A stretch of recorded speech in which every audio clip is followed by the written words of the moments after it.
안녕하세요. 크로스 리서치 이재문입니다. 자, 이번 영상에서는 CES 2023 제가 테마 리포트를 하나 작성을 했습니다. 매년 연초에 미국에서 열리는 이 CES 행사가 가장 주목을 또 많이 받는 행사이기 때문에 시장에서 관심도가 굉장히 높습니다. 여기에 참여하는 기업이 누가 있고 이번에 핵심적인 주제가 무엇이 될 것인가 이런 것들에 대해서 상당히 관심도가 높아요. 그래서 저희 그로스 리서치에서 CS 2023의 가장 핵심적인 내용과 또 중요한 테마 어떤 것들이 있는지 간략하게 레포트로 작성을 했으니까 한 번씩 간단하게 읽어봐 주시길 바라겠습니다. 네, 동보고서는 저희가 2022년도 12월 19일에 저희 텔레그램 채널에만 올려두었습니다. 지금 여러분들이 보시는 화면 요 QR 코드를 찍어가지고 들어오시면은 저희 그로스 리서치의 텔레그램 채널에 직접적으로 들어오실 수가 있고요. 제가 이미 이 보고서를 올려두었기 때문에 들어오셔가지고 한 번씩 읽어봐 주시길 바라겠습니다. 나중엔 저희가 그 홈페이지에도 테마 리포트라고 해서 따로 배너를 하나 만들 예정입니다. 그래서 여기에도 저희가 지금까지 작성된 보고서들을 업로드 시켜 드릴 테니까 나중에라도 궁금하다 그러신 분들이 있다면은 다운 받으셔가지고 읽어봐 주시길 바라겠습니다. 다음 프리뷰 CES 2023의 핵심 키워드로 떠오른 메타버스 이런 주제로 제가 보고서를 작성을 했습니다. 이번에 CES에서 여러 가지 기술들이 등장하겠지만 가장 중요하게 또는 새롭게 등장한 단어가 바로 요 메타버스입니다. 그래서 요 메타버스가 가장 주도적으로 좀 바람이 불지 않을까 개인적으로 판단하고 있기 때문에 제목을 이렇게 달아봤습니다. 네, CES 2023의 개요입니다. CES는 세계 3대 국제 가전 박람회로 불립니다. 매년 1월달, 올해 같은 경우에는 여기 보시면 1월 5일부터 1월 8일까지 개최가 되는데요. 라스베가스에서 열리게 됩니다. 95년도부터 라스베가스에서 열리기 때문에 연초에 열리는 IT 관련된 전시회 중에서 가장 큰 전시회다라고 보시면 되겠습니다. 이 세계 3대 국제 박람회는 어떤 것들이 있냐면은 2월 달에 열리는 MWC라고 해서 모바일과 관련된 IT 행사가 있습니다. 이제 스마트폰, 태블릿 이런 거 중심으로 이제 열리게 되는 이제 전시회가 있는데 이건 스페인에서 열리게 되겠고요. 한 9월이나 10월 정도 통상 요때 유럽 쪽, 그러니까 유럽에서도 독일에서 열리는 IFA라고 하는 역시 큰 전시회가 하나 있습니다. 그래서 요 세 개를 합쳐가지고 세계 3대 국제 가전 박람회다라고 좀 부르고 있습니다. 지금 언론 보도상 나오는 내용들을 보면은 한 173개 국가, 한 2008개 기업이 참여를 한다라고 합니다. 국내에서는 당연히 삼성, LG, SK 등이 참여하고요. 이번에 현대차 그룹이 좀 빠집니다. 참석을 안 하고 현대차 그룹 내에서는 현대 모비스 정도만 참석을 하는 것으로 보입니다. 현대 모비스 입장에서는 이제 전장 관련된 기술이라든지 제품들을 선보이기 위해서 참석하는 것으로 보여요. CES 2023 이게 가장 핵심적인 키워드 5개를 꼽아놨는데요. 웹3 앤 메타버스, 그리고 디지털 헬스, 모빌리티, 그리고 서스테이너빌리티, 휴먼 시큐리티 이렇게 되어 있는데요. 이게 지금 제가 선정한 게 아니고요. 여기 주최 측에서 선정해 놓은 단어입니다. 그렇기 때문에 이게 가장 중요한 메인 테마가 될 것이다 라고 보시면 되겠고, 요 웹3 및 메타버스 요게 새롭게 이번에 추가가 된 키워드입니다. 우리가 이제 메타버스가 굉장히 익숙하지만 이번 행사에서는 요 웹3 앤 메타버스를 새롭게 추가했기 때문에 여기에 많이 포커스를 두고서 주최 측에서도 좀 전시회를 준비하지 않았을까 생각이 들고 있고요. 모빌리티는 다 아시겠지만 전장, 자율주행, 그리고 큰 틀에서는 로봇 이런 쪽이 될 것으로 보입니다. 그렇기 때문에 이런 쪽도 주목해 보시면 좋을 것 같고, 이 디지털 헬스라고 하는 것들이 이제 일정 정도 과거와는 다르게 점점 IT화 되고 있죠. 네, 많은 의료기기라든지 제품들이 IT 기기화 되고 있기 때문에 이런 쪽에서 참석하는 것을 보입니다. 우리 다들 경험해 보셨겠지만 그 코로나19 검사 같은 거 하면은 그 진단 키트 같은 거, 그 안에도 다 반도체 같은 게 들어갑니다. 그래서 뭐 요새는 모든 제품들이 다 IT화 되고 있기 때문에 이런 쪽도 많이 참석을 하는 것으로 보입니다. 네, 글로벌 주요 전시 기업 제가 리스트업을 좀 해놨습니다. 여러분들 다 아시는 뭐 아마존이나 뭐 구글, 그리고 뭐 소니, 파나소닉, NXP 이런 기업들 다 참여하고요. 우리나라에서는 현대차, 여기 현대차 중공업입니다. 현대중공업이고 LG 뭐 이런 쪽도 다 참석을 하고요. 삼성도 역시나 참석을 합니다. 그래서 많은 기업들 참석을 하고 자동차 업체 중에서는 글로벌 4위 정도 하고 있는 스텔란티스 이런 기업들도 참석을 한다라고 보시면 되겠습니다. 네, 국내에서 이번 전시회에 직접적으로 참여한다라고 언론 보도상 나온 기업들을 제가 또 소팅해가지고 올려놓은 내용인데요. 여기 보시면 이제 아진산업, 그리고 뭐 대원강업, 뭐 다보링크, 현대모비스, 만도, 로봇 관련된 기업 중엔 에브리봇, 그 다음에 LG 그룹사들, 그 다음에 미래컴퍼니, 뭐 MC넥스, 모트렉스, 뭐 넥스트칩, 뭐 오비고, 플라즈마, 뭐 에스코넥, 스코넥, 네, 이런 기업들이 지금 참석한다라고 지금 언론 보도상 나와 있기 때문에 제가 리스트업 해놨고요.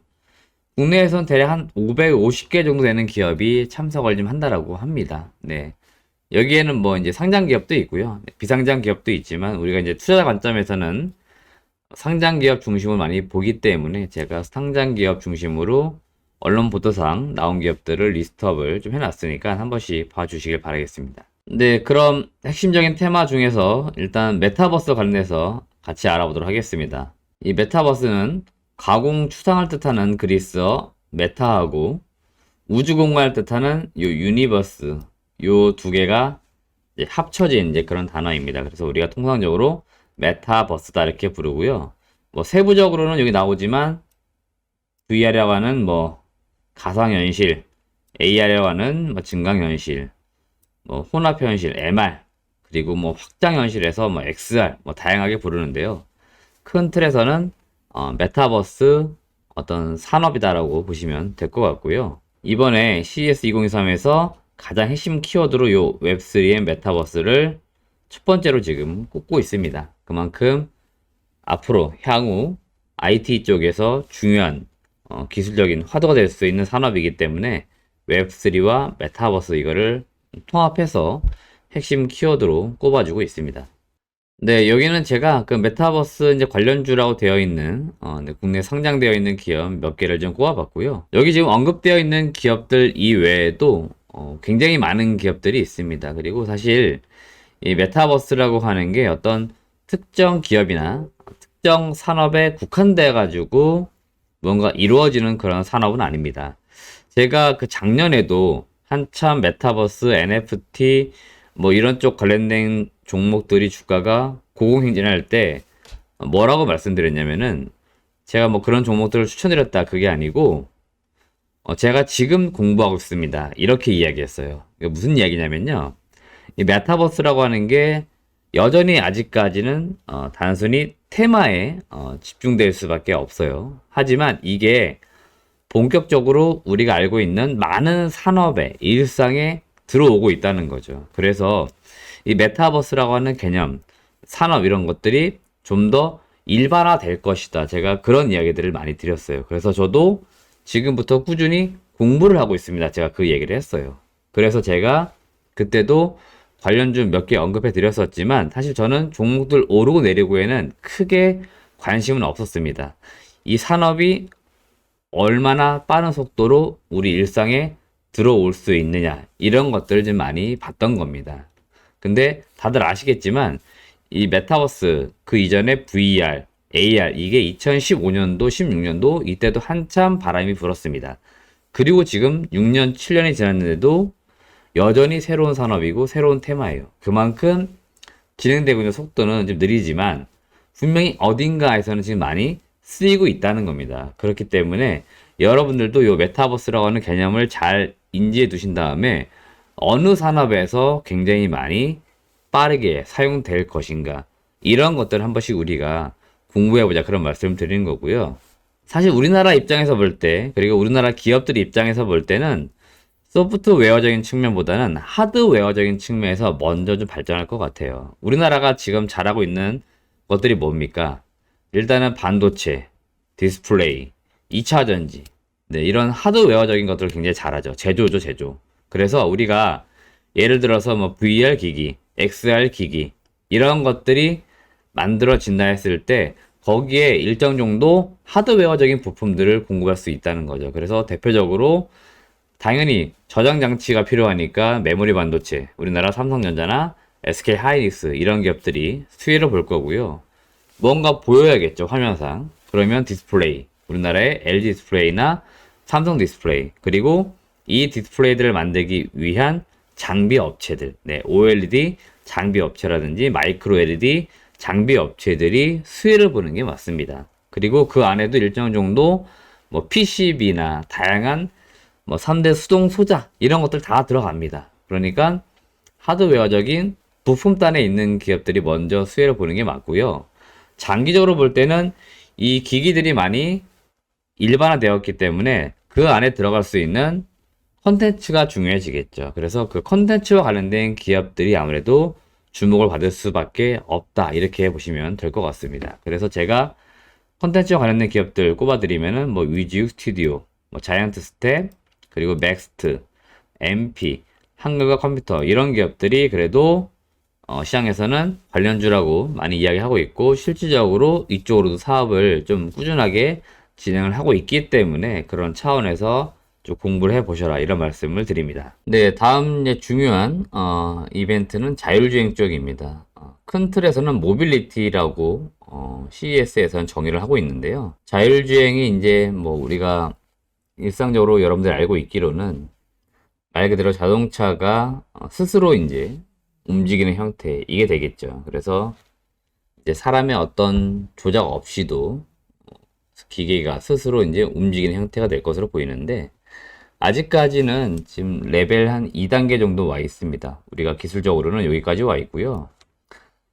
내년도에 지금 출시되는 일부 차종에서 여기 레벨 3 정도. 우리나라 같은 경우에는 그 현대차에서 만든 이제 G90, 네, 이 모델이 내년도에 나오는 게 레벨 3 정도 되는 자율주행 차다라고 지금 이야기를 하고 있는데요. 네, 뭐 이런 것들이 우리가 이제 기술적으로 많이 이제 발전해 왔고, 우리가 이제 실질적으로 눈으로 이제 볼 수 있는 이제 자동차 부품들이 많이 없기 때문에 이제 그런 것들이 CES에서 일부 좀 공개가 되지 않을까 예상이 되고 있고요. 우리나라 같은 경우에는 이 자율주행 측면에서 2027년 이때 갔을 때 한 레벨 4단계 정도 되는 자동차를 상용화 시켜보는 것을 목표로 잡고 있습니다.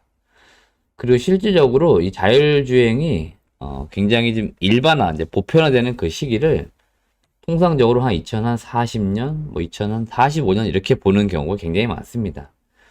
뭐 자율주행차 한 대가 나왔다라고 해가지고 뭐 그 차 한 대 때문에 많은 것들을 바꿀 수는 없잖아요. 그래서 차도 차지만 기본적인 인프라 뭐 이런 것들이 모두 다 갖추어져야 되고요. 그리고 우리가 신차가 나왔다라고 해서 모든 분들이 다 신차로 바꾸는 건 아니잖아요. 그래서 이제 신차가 다 이제 교체가 되고 자율주행차로 다 바뀌었을 때 가장 일반적으로 보편화될 수 있는 그 시기가 한 2040년도가 되지 않을까 이렇게 지금 보고 있습니다. 이번에 모빌리티 뭐 전장 관련돼서는 한 300개 정도 업체가 좀 참가를 한다라고 합니다. 우리나라 기업들 중에서도 꽤나 많이 참여를 하는 것으로 보이고요. 그래서 제가 이제 자율주행 관련된 기업들을 약간 리스트업을 좀 해놨습니다. 실제로 자율주행 관련돼서 지금 제가 이렇게 언급해드린 기업들은 실제로 지금도 사업을 하고 있습니다. 예, 많은 부분에 있어서 상용화를 지금 시켜놓은 기업들도 굉장히 많이 있고요.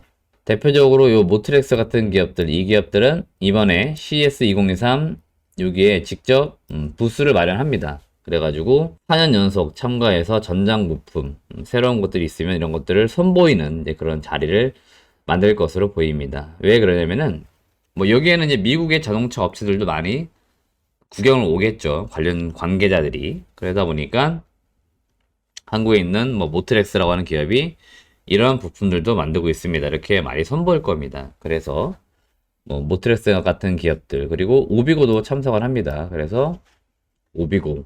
오비고는 이제 소프트웨어 쪽이니까 뭔가 본인들이 구현할 수 있는 소프트웨어들을 좀 보이는 이제 그런 자리가 만들어질 것으로 보이고요. 국내 자율주행 관련된 기업 중에 제가 관심을 두고 있는 기업이 캠트로닉스 그리고 MC넥스입니다. 네, 이런 기업들도 지금 굉장히 기술적으로 많이 앞서 나가고 있는 기업들 중에 하나예요. 그래서 제가 볼 땐 이들 기업들이 장기적으로는 이쪽 산업에서 수혜를 본다. 이렇게 보시면 될 것 같습니다. 네, 세 번째 중요 테마는 로봇입니다. 로봇은 2022년도 행사에서 네, 가장 주목을 받았던 섹터였습니다. 로봇 특히 이제 현대차 그룹 같은 경우에 보스턴 다이내믹스의 로봇 이런 것들을 직접 선보일 정도로 상당히 로봇 관련된 기업들이 그 당시 올해 그 연초에 많이 주목을 받았었고 벌써 재작년이죠. 21년도 그 연말에 LG도 그렇고 지금 이제 제가 영상 찍고 있는 날짜가 12월 29일인데요. 21년도 그 연말쯤에서 LG도 그렇고 삼성도 그렇고 로봇 TF팀을 뭐 구성을 했다. 로봇 사업부를 구성을 했다. 뭐 이런 소식들이 전해지면서 로봇 관련된 기업들이 2022년도 1월부터 늦게는 한 3월, 4월까지 꾸준히 굉장히 이제 강세를 보였던 섹터 중에 하나였습니다. 그만큼 2022년도 굉장히 중요했던 테마 중에 하나였고요. 이번 행사에서도 당연히 주목을 받을 수밖에 없다라고 저는 개인적으로 보고 있습니다. 그래서 로봇 관련돼서 여전히 우리가 꾸준히 관심을 가져야 된다. 그 말씀 드리는 거고요. 국내 관련된 기업들 SPG, 로보티즈, 에브리봇, 그 다음에 레인보우 로보틱스, 유일 로보틱스 이런 기업들을 제가 탑픽으로 꼽아드리고 싶습니다. 우선 에브리봇 같은 경우에 이번 CES 2023 행사에 자체 전시 부스를 마련한 것으로 보여요. 그래서 자사 제품을 공개하는 시간을 가질 것으로 보이고요. SPG는 요 감속기 쪽 여기서 국산화 성공시킨 기업으로 계속 유명해질 겁니다. 그래서 SPG 저희가 탐험 보고서도 올려놨기 때문에 한 번씩 잘 봐주시면 좋을 것 같고 로보티즈 제가 개인적으로 상장할 때부터 관심을 많이 뒀던 기업이에요. 그래서 상장할 당시 19년도일 건데 그때부터 제가 탐방을 한 2번 정도 갔습니다. 그래서 이 기업도 좀 우리가 많이 주목해야 된다 그 말씀 드리는 거고 협동 로봇 쪽에서 국내에서 그 대기업 제외하고 중소기업단에서는 꽤나 앞서가고 있는 기업이 바로 레인보우 로보틱스로 꼽히고 있습니다. 그래서 이런 기업들 잘 보시면 좋을 것 같고 유일 로보틱스는 산업용 로봇 여기 이제 직교 로봇, 다감절 로봇, 협동 로봇 등 다양한 사업하고 있는데 제가 주목하고 있는 건 산업용 로봇입니다. 그러니까 일정 정도 공장 자동화라든지 이런 쪽에서 많이 활용될 수 있는 기업이에요. 그래서 이런 로봇 관련된 기업들도 우리가 좀 주목을 해야 된다 그런 말씀을 좀 드리고 싶습니다. 네, 이상으로 CES 2023의 핵심적인 테마 3가지를 알아보았습니다. 여러분들이 제 보고서를 기초로 그리고 요새는 기사들도 굉장히 잘 나옵니다. 그렇기 때문에 그런 거 한 번씩 꼭 읽어봐 주시고요. 직접적으로 정말 관심이 있다 그러신 분들은 CES에 한 번씩 가보시는 것도 권해드리고 싶습니다. 저도 개인적으로 국내 전시회는 굉장히 많이 가는데 아직 해외에서 열리는 전시회는 뭐 비용도 문제가 있겠죠. 그리고 시간적으로도 문제가 있기 때문에 제가 또 방송도 나가기 때문에 직접적으로 갈 수가 없다 보니까 한 번도 못 가고 있는데요. 나중에는 꼭 한번 가보는 게 저도 이제 목표라서 나중에 기회가 되면 저도 CES라든지 MWC, IFA 이런 거 한 번씩 좀 참석을 해보도록 하겠습니다. 네, 영상 마무리 되었고요. 네, 저희 유튜브 아직 구독 안 하신 분들 있다면 구독 그리고 좋아요도 꼭 한 번씩 눌러주시기를 부탁을 드리겠습니다. 시청해주신 여러분 고맙습니다.